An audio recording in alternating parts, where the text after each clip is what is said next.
everybody, welcome back to the Indescribable channel. I'm RK, and this is behind the scenes for Five Nights at Freddy's The Series, Season 2. Today we are doing Episode 1, also called An Apology. Yeah, I don't think we had any questions. If we did, Editor Ryan put them up now. Editor Ryan here. No questions yet. Let us know in the comments if you have any questions. Okay. And now, I don't really have anything to preface this episode with. We've kind of just been, behind the scenes, we've kind of just been working on getting stuff done.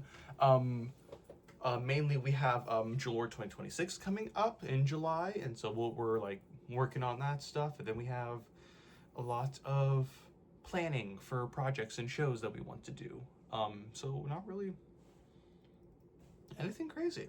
So yeah, I think this is the quickest I've ever gotten into a video with, but yeah, let's just get going.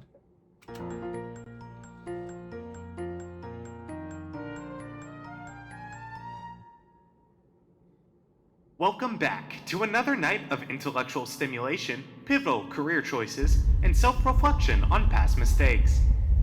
We are committed to creating a unique... Oh, wow.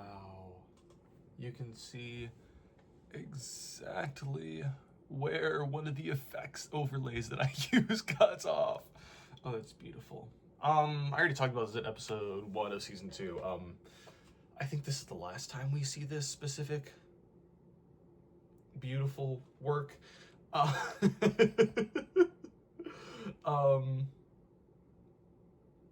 mean, I can't make fun of it too much because realistically I wouldn't know what I would change differently for it, other than I would spend a lot more time working on this, and I would have like a PC that could actually run this so I can make it, so I can tell what needs to be done. But yeah, this is also my first time doing this kind of effect as well. But yeah. Unique and fulfilling work experience. One part of that commitment is ensuring that you don't get tired of the voice that you're hearing right now. Using the keypad below, please select a new companion voice. For male, press 1. For female, press 2.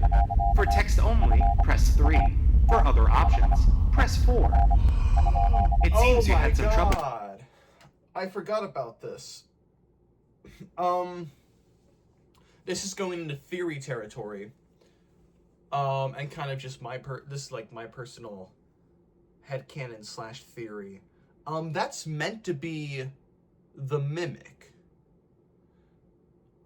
Maybe not the Mimic that we see in like the Steel Wool era with like the Murray-Co or stuff like that. How I had planned out was, if we, at the time we were planning on doing a season 3 in a few years, but that's changed with just all the FNAF stuff that we've talked about.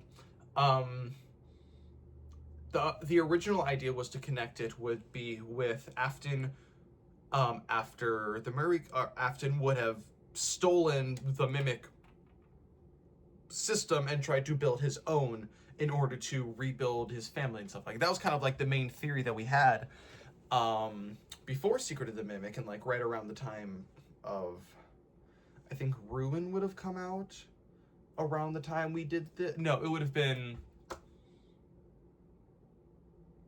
yes, it would have been Ruin, because then VR2 came out afterwards. So yeah, it would have been during this time, like I think end of 2023, early 2024 is, like I said, is like summer of 2023 all the way till mid-spring of 2024 is when we shot all of this stuff. And so yeah, I don't think that having, let's see if we can actually see him. I don't think having him be there, because obviously, if I have one, show a photo of what our Mimic looked like. He wasn't meant to be the Mimic when I built him. He was just meant to be a puppet for some stuff. But then, I was like, oh, he can be the Mimic. I don't think it like ruins the lore or anything like that. Even now with Secret of the Mimic, it could just be, oh, Afton wanted to get the Mimic data, and so he finally got the Mimic data and tried doing it to rebuild his family and stuff like that, and that didn't work because he got spring locked or because he gave up or whatever like that. Yeah, I completely forgot about how we had the Mimic. 3. For other options, press 4. It seems you had some trouble with the keypad. I see what you were trying to type and will autocorrect it for you. Thank you for choosing Angsty Teen. Okay, so funny story. A person died in this vent once. Okay, not so funny, but it's a story. Shut up already. Whatever. Alright, we're here now. Go ahead and start doing your... Oh wait, what is that? Once again, is this, am I in 4K? Yeah, a huge problem with editing this stuff, because I had it was a nice one, but it was a gaming laptop, and it was a laptop that very much easily overheated, and so I wasn't able to do all the graphics that I needed to do for stuff like this, and so it often distorted and messed up the footage a lot, like what we're seeing here. And so you can see, basically, if you see this little lesser, this little ring around Mike, I believe what it was is we kind of wanted to put smoke in front of him and smoke like in front of him and then behind him, and so it looks like he's walking through the smoke. Alright, we're here now. Go ahead and start doing your... Oh no! There seems to have been a problem with the voice synthesizer. Default settings have been restored. Please wait as I reboot all systems. Vents opening. Oh, I don't think I mentioned this. I love how we did sister location. It's very janky, but I love how we did it. But anyway, the little wires and thing, I love that. I realized that we could go to Spirit Halloween to like get stuff, and so I spent like a good solid like $120 just on Spirit Halloween stuff for these for this show for this season. I'm really happy with how it came out. Also, I wanted to mention this. The 3 heads we see here, obviously in sister location they're a bit different because they're representing something else. But in this version, we have them representing the 3 Afton kids, where we have Circus Baby with the green eyes, and then we have Funtime Freddy, or the Crying Child, which I'll explain later, with half his face bitten off, and then we have the 3rd, which would be Michael, and we can see like it was trying to look more like a decomposing kind of face, but I didn't really know how to do it on styrofoam heads. But yeah. Keep in mind that other characters might wander and attempt to greet you. Don't let them, because if you do... I thought it should take 4 hours? Like, are you kidding me? Shutting down. Oh, shut up!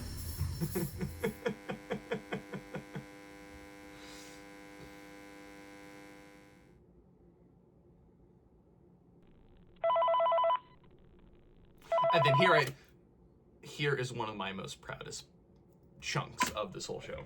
One of them. Hey man, I have some awesome news for you. First of all, we found some vintage audio training cassettes. Dude, these are like prehistoric. I think there were like training tapes for like other employees or something like that. So I thought we could like have them playing like over the speakers as people walk through the attraction. Dude, that makes this feel legit, man. But I have something even better for you. You're not gonna believe this. We found one. A real one. Gotta go, man. It's in there somewhere. I'm sure you'll see it. Okay. I'll leave you with some of this great audio that I found. Talk to you later, man.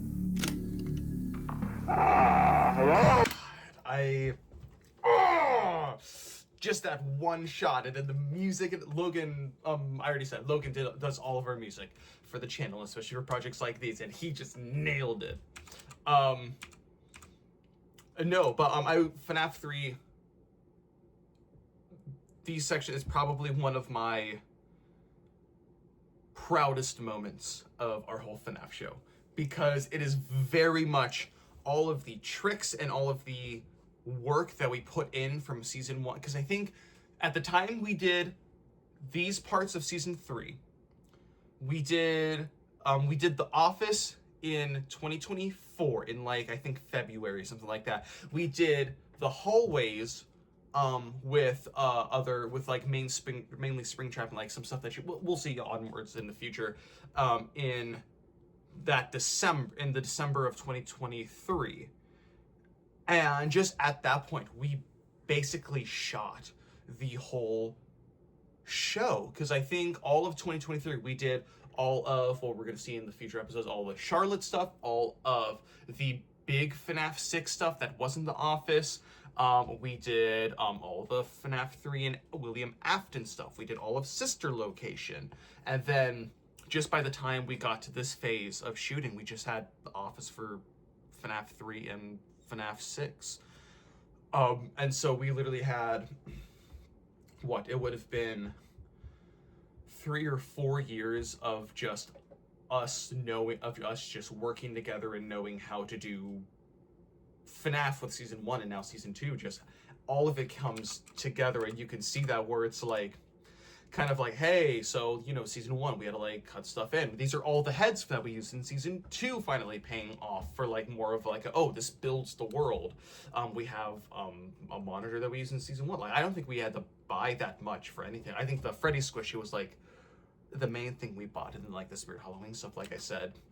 We have Friend, which I think we had, I don't know, we use a lot of drawings from season 1, and we reuse them and stuff like that. But then you have over the speakers as people walk through the attraction. Like, oh, dude, that we can makes this actually do feel this stuff legit, now. man. But I have something even better for you. You're not gonna believe this. And then we just go. We found one.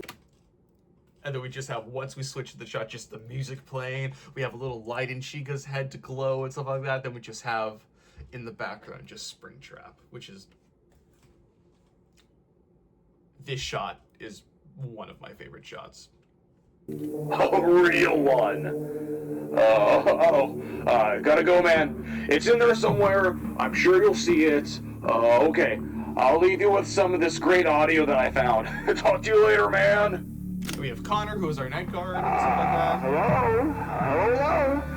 Welcome to your new career as a performer / entertainer for Freddy Fazbear's Pizza. These tapes will... I forgot how loud this is, because I was still struggling with with the volumes for audio, because I didn't have headphones, so it was very... provide you much needed information on how to handle / climb... Oh my god, these monitor scenes took literal ages to edit, because just once again, I don't know how to do it. Like, I'm literally learning how to do these things as I'm editing these videos. into like / climb out of mascot costumes. Right now, we have 2 specially designed suits that double as both animatronic and suit. So please pay close attention while learning how to operate these suits. There's me in that suit. Let's see if we can... Suit. So... Say what you want of how everything looks janky and stuff like that. These kind of shots are fantastic. Like I said, that's me in a Springtrap suit. I think I was in that suit all day, basically, because we started with the spring lock scene, because we needed to get it all bloody and stuff like that. Then we needed to weather it and stuff. And then, then I did get out of the costume a little bit later, and then I had to put on all the makeup and stuff like that while they're swapping the sets and stuff. So I think I was in there. We started probably, 10 or 11, and then we finished shooting 9 or 10. So I'm in there in that costume for like 8 to 10 hours, which was essentially torture, but it was willing torture, I guess, not masochism, not Markiplier. It was actually quite comfortable. It was not bad. It was quite comfortable. It was hot, because it wasn't even that hot. Well, it did get hot, but like, you'll understand why. Yeah. Please pay close attention while learning how to operate these suits, as accidents / injuries / death / irreparable and grotesque maiming can occur. Oh.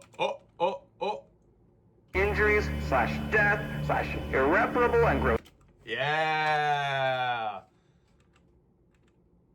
God, I think I've said this before. I just don't watch our videos.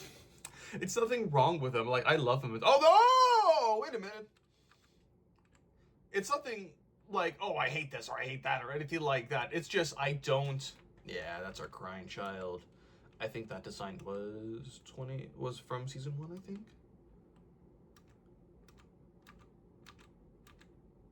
Yeah, no, then there's second friend.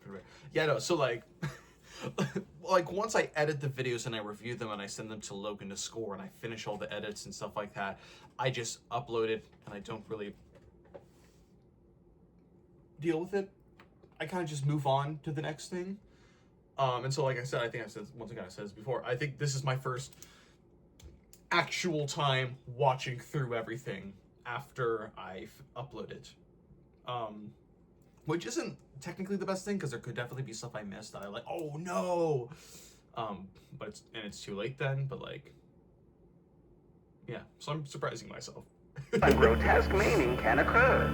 First, we will discuss how to operate the map. Oh, well, was that just it's me? Ooh, hello?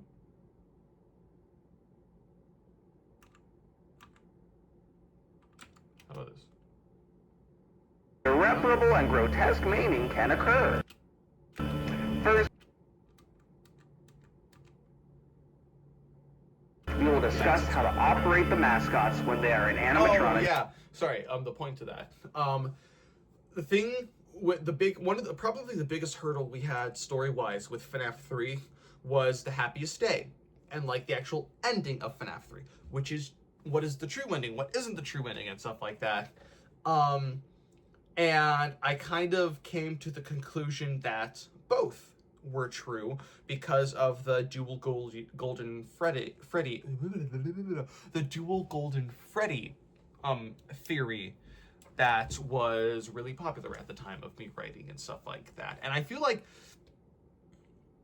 reasonably it still holds up, and it's at the point where there's no problems to it holding up other than it's just a bit confusing for the story, but like it's a solid answer that has evidence to it and stuff like that. We see with Fazbear Frights, like that's the very big thing, a vengeful spirit and another spirit being stuck together in the same body.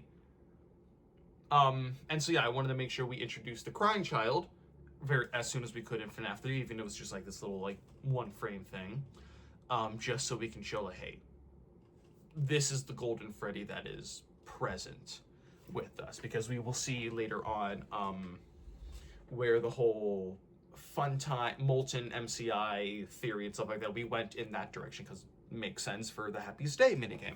If Golden Freddy / Cassidy is stuck with the MCI victims, and then Crying Child is kind of haunting Afton, more of like a protecting thing, and freeing with his shredded MC. I'm not explaining it well. How we had it was when Afton in FNAF 3 attacks the animatronics and experiments them with remnants and stuff like that, which we have solid evidence for and makes sense. They're like shredded in half, and because of that, the two Golden Freddy spirits stay with those halves and stuff like that, where Cassidy is stuck, maybe not literally stuck like in the fun times, but is like haunting that sphere of it, where the half the MCI become the molten or the funtime animatronics, and then some other spirits and stuff like that, which then turn into Molten Freddy. And then here with the other shredded, I had them as the actual phantom animatronics, because I feel like the biggest thing was like, oh, you're just gonna hallucinate and stuff like that. They could also just be actual spirits or phantoms, like the shredded spirits, because we see that Afton attacks the animatronics. Could be like, oh, these are the animatronics without the actual, these are the souls without the actual bodies and stuff like that. Am I right? I don't know. Am I wrong? I don't know either. There's evidence. There could be evidence against both ideas, because I feel like the biggest reason that be like their actual hallucinations is to support the Michael Afton or Mike Schmidt now, because game theory decides to make Mike important again, is who we play as FNAF 3, and that's how he knows about these about the animatronics and the specific designs and things like that. Which isn't a stupid thought process, but it's still like, I don't think it's needed, and I feel like if they're just shredded spirits, that also works. to summarize basically everything I said, I went a specific way, the theory, where it doesn't actually do anything detrimental to hurt the story. And it still works for how we're trying to tell it. Is it right? I don't know. Is it wrong? I don't know. But, like, it doesn't... This specific part of it doesn't matter. But I wanted to share with you my thought process, because I know some of you guys are very hardcore about theories and, like, their timeline and stuff like that. And I'd love to hear your thoughts about about the direction that I took. FNAF 3 and the whole MCI spirits and how that dynamic worked. But yeah, let's keep going. For ease of operation, the animatronics are set to turn and walk around sound cues. Love that This is an easy... I am stopping a lot, but Logan is basically, Chris and Dev, who you have seen. Dev played Hera in our God Awful Gods screen test, and Chris, obviously is the voice of Hand unit in this, and he was also Professor John Avery, I think was his name, in 35 Hours. I think it's John Avery, I don't remember. But anyway, they are our cinematographers, and they helped us with a lot of this stuff. But a lot of the times where we're doing like a small shoot like this, where it is just me, the actor, and then Logan, who's always there to help us with our cameras. Logan's our cinematographer, and so it's hard for me to explain what I'm looking for. And there's probably an official name for this, but this specific shot I want the J shot, I think is what I called it, really. Or no, it was the mascots when they are in animatronic form. I don't use For words, ease of I use sounds. operation, the animatronics are set to turn and walk around sound cues. This is an easy and hands-free approach to make sure the animatronics stay where the children are for maximum... God, you don't understand how hard it was for this specific... And hands-free approach to... Because obviously there's nothing on the screen, because this is a old broken computer monitor and stuff like that, and so it's literally me having to rotate the shot into Make sure the animatronics stay where the children are for maximum entertainment / crowd-pleasing value. To change the animatronics to suit mode, insert and turn firmly the hand crank provided by the manufacturer. Turning the crank will recoil and compress the animatronic parts around the sides of the suit, providing room to climb inside. Please make sure the spring locks are fastened tight to ensure animatronic devices remain fixed. We will cover this in more detail in tomorrow's session. Remember to smile. You are the face of Freddy Fazbear's Pizza.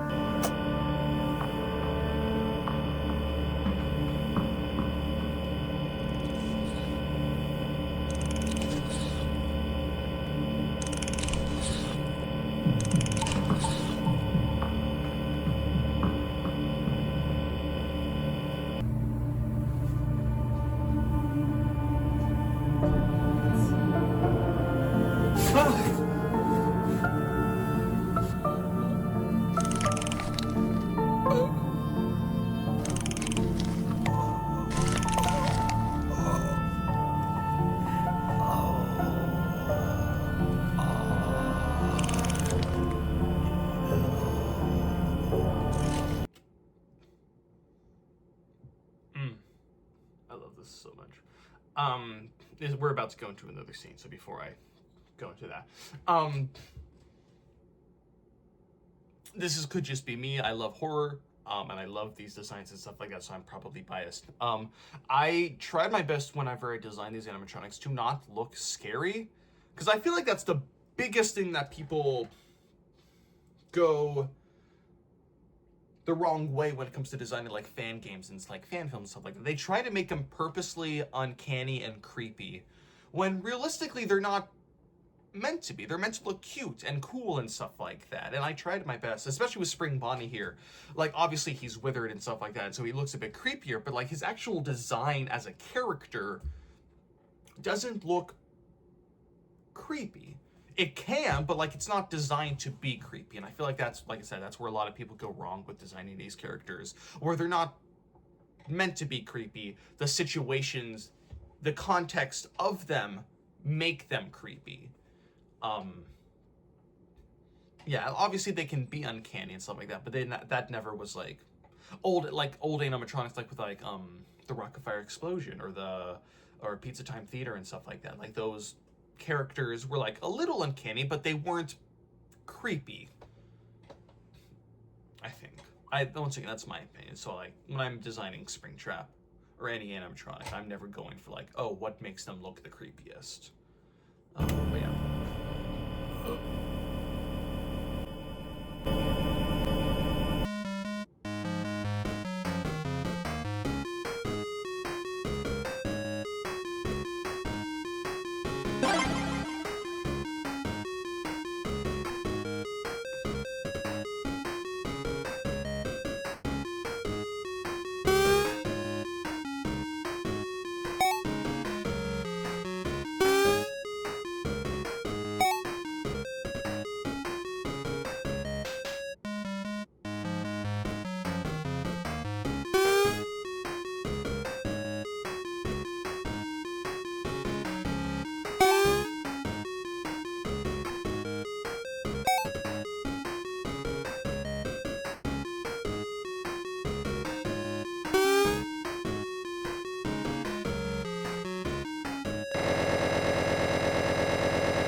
I love that. Yeah, so another thing I wanted to make sure we had was those mini games, because we kind of did a little bit with 3D Maze in season 1, but I really wanted to make sure we got the 8-bit mini games like you see here, and this is me attempting to do animations or 8-bit stuff, because Logan is very good at it, but I didn't want to bother him because he's already doing all our music and stuff like that. So this is all me. All my work on Piskel, I think is what it's called. Pixel or Piskel? I think it's Piskel because it's not Pixel. Piskel art or app. And this is what probably a 64 by 64 grid that I made for, or no, 128 by 128 grid that I made for it. And then I did like the different sprites, and I'm literally just keyframing their movements through the website, and then I am exporting each individual image and then literally animating it that way. Yeah, and then this one was a little trick that I found out about in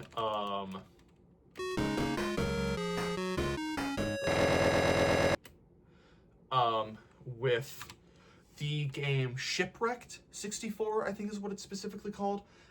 They have this one segment where they're doing something where it's like very specifically like a 4x3 frame aspect ratio, and then just in the black bars they have an actual face pop up and stuff like that. And I loved that idea, and I think we do that like 1 or 2 more times in stuff. Not specifically season 2, but I think just in general. I think I've done that a few times, and I'm gonna keep doing it because I really like it, and it's a really good form. Not jump scare, but a really good unsettling scare, and I think that's just.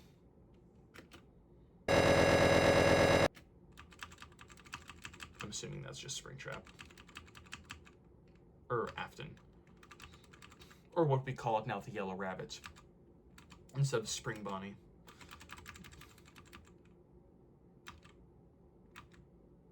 Come on.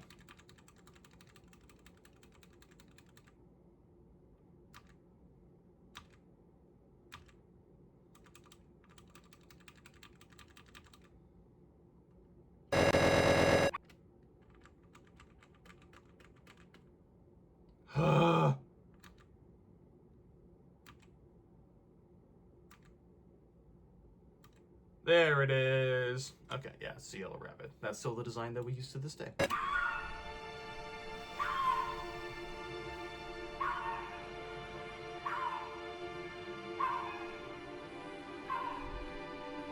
I needed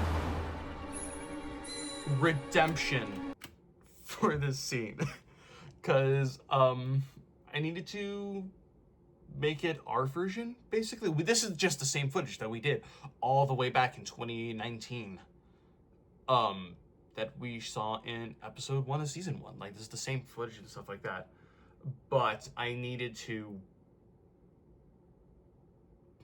make it put it into this context of the spirits, because it was also show a little glitch that actually happened in the footage that'll actually explain that wasn't intentional. But you will, yeah. Baby Logan.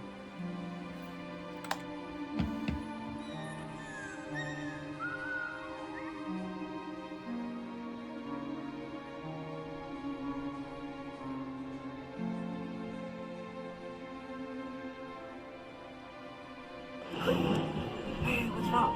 My puppy's mine. He got hit by a car. I'm sorry. What's your name? Susie. How about I get you pizza and cheer up?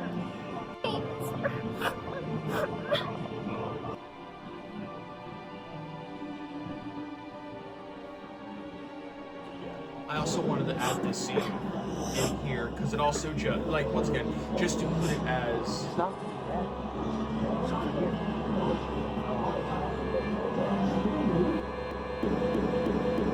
I forgot about that. So, I don't even know what I said in season 1. This costume we lost after this specific shoot. And it was a real problem. It was a real problem because how the costume was made. It was made to be swappable, so it could also be Fredbear's suit. Because you can see on the belly, you can see the seam where we can just Velcro it off and put on Fredbear's stomach, which is a bit of a problem. Excuse me. Jesus. No, but yeah, like even with this design, it's not. This, I mean, in this context, it is creepy because he doesn't have the eyes in. But like this version itself is not inherently creepy. Oh my god, I'm dying today. But even with this design, it's not like inherently creepy, except for like this specific context.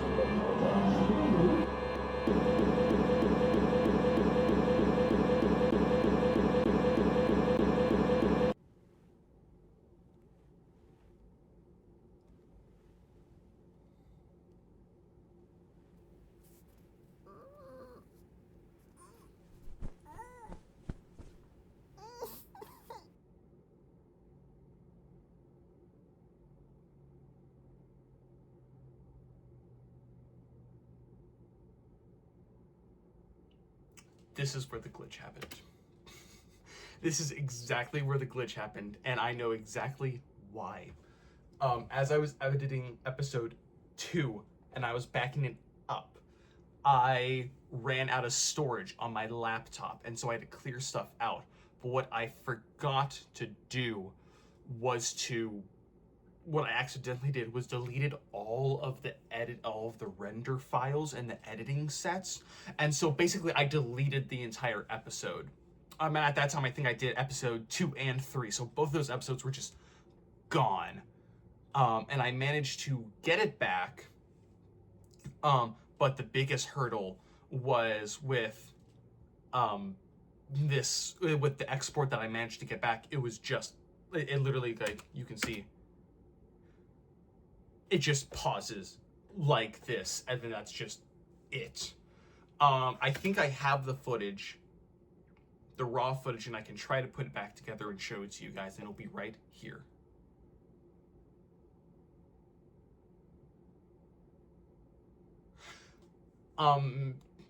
Let's redo that. So basically what was supposed to happen is Fritz was supposed to be struggling in the costume, and then eventually the animatronic would trigger, and then start moving, and then like crush Fritz again, actually killing him. And then I think I have the raw footage, and I'll show it right here. Yeah, so there was that. And so this whole thing was supposed to be happening. There we go. And then there's the jump scare that happens afterwards. Cassidy. Sorry, Cassidy. This was another glitch that happened. It looked good though. Here's the thing. It looked good, and especially with the Foxy bit, like it still had that jump scare, so it wasn't not worth it.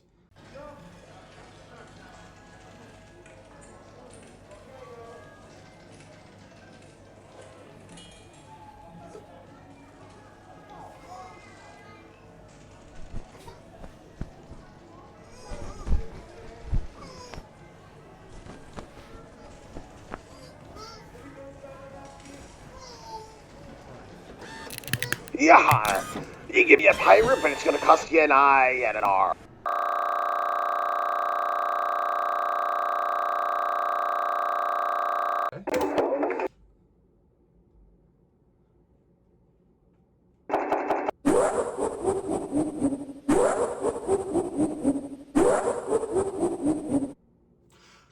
I don't know where that laugh. I thought this was an original laugh. As of editing, I just looked for like creepy Joker-esque 8-bit laugh, and I found this specific laugh. I think the sound effect was called like Kefka or something like that. I'll see if I have the sound effect saved, and I'll pull up the name right here. No, but then I found out in the comments, they're like, oh yeah, this is from this horror thing or whatever like that. I'm like, oh, well, that's awkward. It was not intentional. I thought it was just like a custom laugh that someone made, but still, it was cool. Yeah, and so those are 5 missing children, basically, and I wanted to establish that once again because I wanted to very much. Season 2 is connected to Season 1 from a story basis. Like, oh, this is Act 2, basically. Episode 1 begins with like, hey, here's everything that happened, and here's how we go from there. But I also wanted to make it so you didn't need to watch Season 1 and be lost, because really, if you're watching this, you're a FNAF fan. But I also have to keep in mind, like, what if you're not, and this is your first introduction to it? And so I try to make sure to we have Susie getting lured by the yellow rabbit, Fritz getting stuck in Foxy, the yellow rabbit luring more kids. The name Cassidy specifically is important, because that's, like, the only name we're given. We see the images, we see the actual animatronic drawings with kids inside them and stuff like that, to be like, hey, the yellow rabbit is bad, basically. And then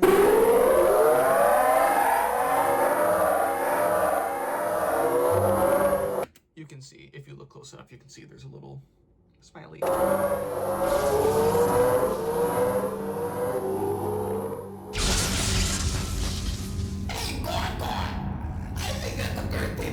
Over there. We should go give him a surprise. Oh, calm down. I think it was just a mouse. Ouch. No, I hear him. I see you over there in the dark. Come on out. What do you want? I want to rip your insides out. Obviously, I'm not going to let that happen. We'll see.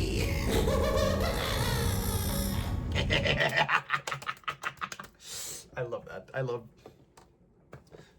I'm a puppeteer. I love puppeteering stuff, and I love making stuff that looks like this good. And Funtime Freddy was especially one of those, because we tried to figure out, because we see him, this is the same Funtime Freddy from Season 1 that we see, I think, in Episode 9 for like a little bit, for like a brief little cameo and stuff like that. And so you saw that design. He's a torso about this big. I would say that's about 3 feet, close to 3 feet. He's like a 3-foot tall torso, and then his head is like this. So that's like, say that's an extra 1.5 feet. So this guy is like, yeah, probably like almost like about 5 foot, maybe a little under, but like this is a tall guy. And it's not meant to be a costume. It is meant to be a puppet, because the chest cavity, because I don't think I've said this yet. But I'll explain it more when we do with Charlotte's stuff in the next episode. I wanted to incorporate Fazbear Fright stories into Season 2. And over time, that changed in like 50 billion different ways. But one of them was, I already had planned, there was going to be Count the Ways little scene in there where someone would be able to climb inside of Funtime Freddy. In order to do that, we would have to make it so you could actually climb in. The puppet was big enough for you to climb into. And so we had a box planned for him to stand on top of, and it would be like a cart kind of machine, rather than like a functioning, moving around animatronic. And that was the other big thing with just these animatronics, and like with what we're doing right now with Day Shift and stuff like that, for those that don't know. These characters don't technically move. They're animatronics, and how animatronic standards work, they don't move. The most state-of-the-art animatronic that would have been in like the 80s would have been like, oh, they can move and this way. Wow. Because like there's a whole science to it, and I highly recommend you look up online how animatronics actually work, because it's much more fascinating. And so obviously we had to figure out some leeway in between how these animatronics were like, okay, like FNAF 1 and 2, the animatronics need to move because that's their whole shtick in the game. Springtrap is meant to be a costume and an animatronic, so we can work with that, and that's why he's able to walk the FNAF 4 hallucinations. And then the fun times, we kind of had to work with what we had. And so Funtime Freddy was one of those where it's like, he can't walk around, but he will make it seem like he can walk around, but realistically he's not. All of that to say, I was really happy because we just tied a string to the back of Freddy's head and just lifted it up. We'll see. And that is what you're seeing on camera right now, just us. I know you don't. I don't think you do. No, I do. You're my creator. Who are you? I am my father's insanity. I am the child he lost. Who's your father?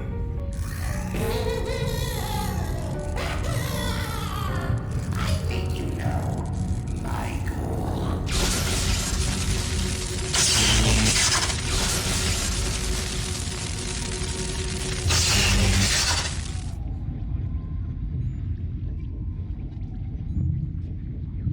Great job. Due to the prolonged power outage, you are unable to perform your nightly duties. Please come back tomorrow in order to catch up. I love that. Once again, I love episode 2. No, so once again, going to within the last episode, I talked about how Ballora was her father's depression or despair. She is the wife that left him so many years ago, and leaving him in this depressed state. Where like Ballora is the mom, and Funtime Freddy in this case would be the crying child. He is the bear. He is the insanity, the spark that literally that snapped in the cog that finally broke loose in Afton's head to drive him into this full-blown bloodlust and stuff like that. And we can see here, this is like a very distorted version, but it's the crying child with Psychic Fred Bear's ears in his hat and stuff like that. Yeah.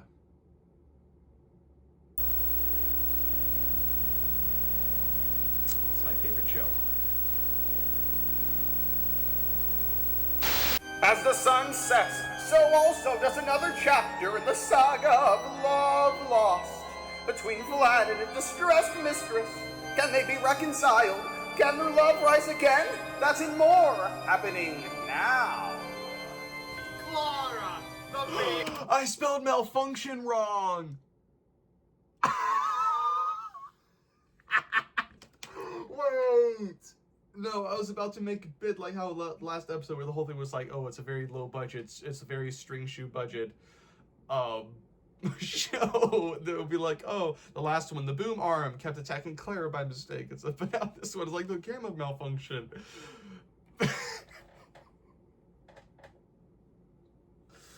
Oh.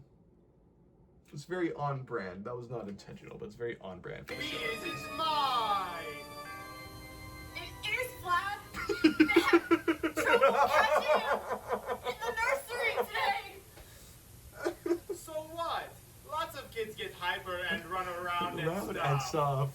They had to knock him out of the air with a broom. I have to go. They're going to dock your paycheck. They can't do that. I'm a vampire. I don't get paychecks.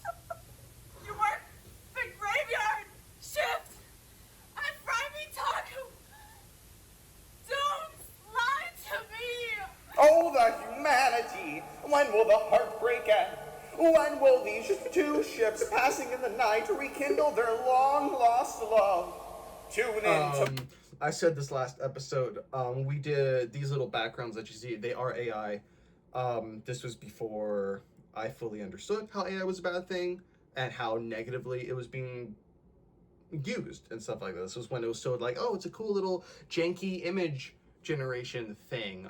Like I said, we did this in 2023. So yeah, just so you know, this is some we did this. In future stuff, we're not going to be doing that as much as we know. But yeah, this little bit in the backgrounds for the Immortal and the Restless, especially our AI. Tomorrow to find out.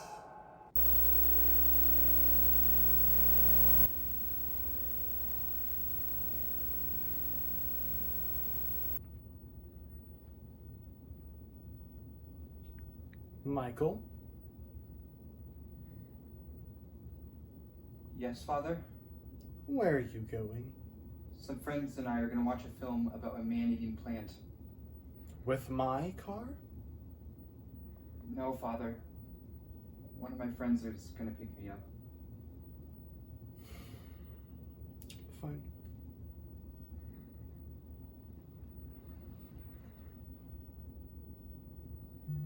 Father? What? I got a gift for you.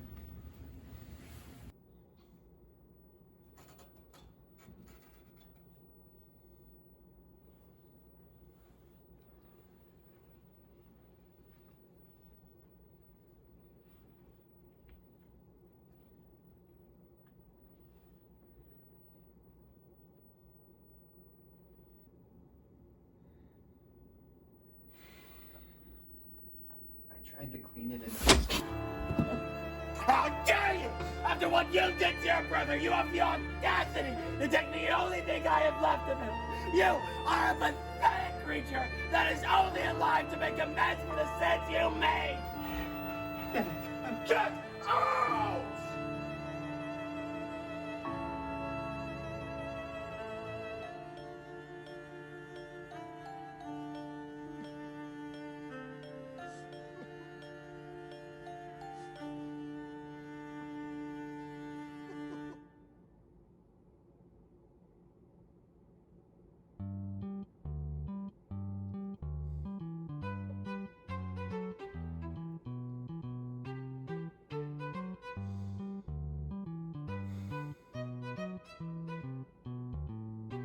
That's insane. Those are really, I really patting myself on the back for yeah, but no, this is I'm really glad that I was able to have more, to be able to do this stuff the way I was able to do.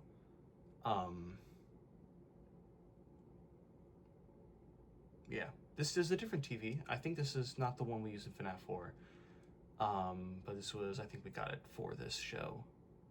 And it actually worked. It turned on itself like that. So this is not me keyframing every single bit, every single frame. Yeah, I don't really have anything to add. I think that's it, yeah. I think that's it. That's episode 2. I don't have too much to say about it. I've gone on for, this is, we're 15 minutes. We did 50 minutes on a 15-minute video, so that's about on brand for us. Yeah, just thank you guys for watching. If you have any questions, let us know. If I missed anything that you noticed, let us know. And I'll answer as soon as I can. I'm going to be recording a few of these today, so I might not be answering your questions immediately, but we'll find out. Yeah, I will see you guys next time with episode 3, and I'll see you guys sooner next week with whatever video is coming out next week. I'm RK, and I'll see you guys next time. Bye!